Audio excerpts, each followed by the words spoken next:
Hello मैत्रिणींनो, कसे आहात तुम्ही? आज मी तुम्हाला सांगणार आहे की स्वतःची व्हॅल्यू कशी वाढवायची. आता बघा, स्वतःची व्हॅल्यू जर वाढवायची असेल तर त्या सगळ्या गोष्टी आपल्यावर डिपेंड करतात. आता आपल्यावर डिपेंड कशा? म्हणजे आपलं वागणं, आपलं बोलणं, है ना, आपलं राहणं आणि आणि आपण स्वतःची व्हॅल्यू वाढवण्यासाठी आणखी एक गोष्ट केली पाहिजे. आपण घरातील नुसते कामं न करता आपल्या स्वतःला डेव्हलप करून काहीतरी 4 पैशाची इन्कमसुद्धा केली पाहिजे. ओके. त्यामुळे सुद्धा आपली व्हॅल्यू वाढते आणि घरचे लोकं किंवा बाहेरचे लोकं आपल्याला आपोआप रिस्पेक्ट देणं सुरू करतील. आपण जर काहीच केलं नाही तर लोकं समजते ही काय बिनकामाची. कारण असं असते, कारण रिकामा माणूस घरात ॲटोमॅटिकली जड होते आणि ॲटोमॅटिकली दाखवत नाही, कुठे दिसून पडते की आपली व्हॅल्यू कमी होतात. ओके. दुसरं पॉईंट बघा, आपण म्हणजे जेवढं पाहिजे तेवढंच बोला. आपण काय करतो, खूप जास्त बोलतो. जिथे गरज नाही तिथेसुद्धा आपण बोलतो. आपल्याला सवय असते, पण ही सवय आपली व्हॅल्यू कुठेतरी कमी करते. कारण बोलण्यापेक्षा ऐकणं खूप जरुरी आहे. कारण जेवढं आपण जास्त ऐकतो तेवढं आपण शिकत असतो. त्याच्यामुळे कमी बोला, जास्त ऐका. कारण जास्त बोललं की लोकांना वाटते काय हे फालतूचीच बडबड करते, आणि कमी बोललं की नाही, हा व्यक्ती खूप कमी बोलते पण नेमका बोलतो आणि कामाचा बोलतो, ह्याचं आपण ऐकलंच पाहिजे असं असते. आणि त्या व्यक्तीच्या प्रत्येक शब्दाची व्हॅल्यू होते. त्याच्यामुळे कमी बोला आणि महत्त्वाचं बोला. ओके.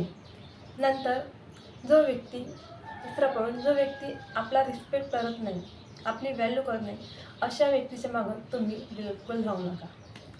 कारण अशा व्यक्तीच्या मागे आपण जाणे किंवा त्यासोबत आपण स्वतःहून बोलणे आणि त्यांनी आपल्याला इग्नोर करणे, याचा अर्थ असा की आपण स्वतःची व्हॅल्यू स्वतःहून कमी करणे.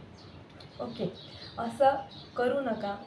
त्या व्यक्तीला तेवढीच व्हॅल्यू द्या की जेवढी व्हॅल्यू तो व्यक्ती डिझर्व करतो. गरजेपेक्षा कधी कधी काय होतं, कुणाला गरजेपेक्षा जास्त व्हॅल्यू देणे हे सुद्धा आपल्यासाठी घातक ठरतं. व्हॅल्यू तेवढीच द्या कुणाला पण जेवढी तो व्यक्ती त्यांची व्हॅल्यू डिझर्व करत असतो. ओके. नंतर चौथा पॉईंट, गॉसिप. आपण व्यर्थ गॉसिप करत असतो, गोष्टी करत असतो. कोणी मिळालं किंवा कुठे 3-4 बाया बसून असल्या की आपण जातो आणि गोष्टी करतो. आणि गोष्टी कोणत्या कामाच्या कमी करतो आपण, या बाईच्या त्या बाईच्या याच्या त्याच्या गोष्टी करतो. यामुळे सुद्धा आपली व्हॅल्यू कुठेतरी कमी होते. कारण समोरच्या व्यक्तीला वाटते की ही व्यक्ती आज या 4 चौघात माझ्या म्हणजे दुसऱ्याच्या गोष्टी करत आहे, उद्या या ठिकाणी हीच व्यक्ती माझ्यासुद्धा गोष्टी करू शकते आणि माझ्या पण बद्दल काही वाईट बोलू शकते. यामुळे सुद्धा आपली व्हॅल्यू कमी होते आणि त्यामुळे कुठे व्यर्थ बडबड, व्यर्थ गोष्टी करू नका. हे सुद्धा सगळ्यात मोठं कारण आहे आपली व्हॅल्यू कमी होण्याचं. ओके. नंतर 5वा पॉईंट, स्वतःवर लक्ष द्या. स्वतःला डेव्हलप करा. स्वतःची व्हॅल्यू वाढवण्यासाठी स्वतःला डेव्हलप करा. स्वतः पुस्तके वाचा, कुठे जॉब करा, काही करा, पण आणि स्वतःच्या शरीराकडे लक्ष द्या. स्वतःचं शरीर फिट ठेवा. कारण जब तक आप फिट हो तब तक आप हिट हो.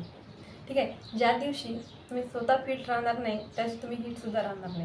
कारण तुम्हाला माहीत आहे, एखादा म्हातारा माणूस जेव्हा जागेवरचं होतं त्याला कोणीच भेटायला येत नाही, त्याला कोणी विचारतसुद्धा नाही. कारण तो जागेवरचा होऊन जातो.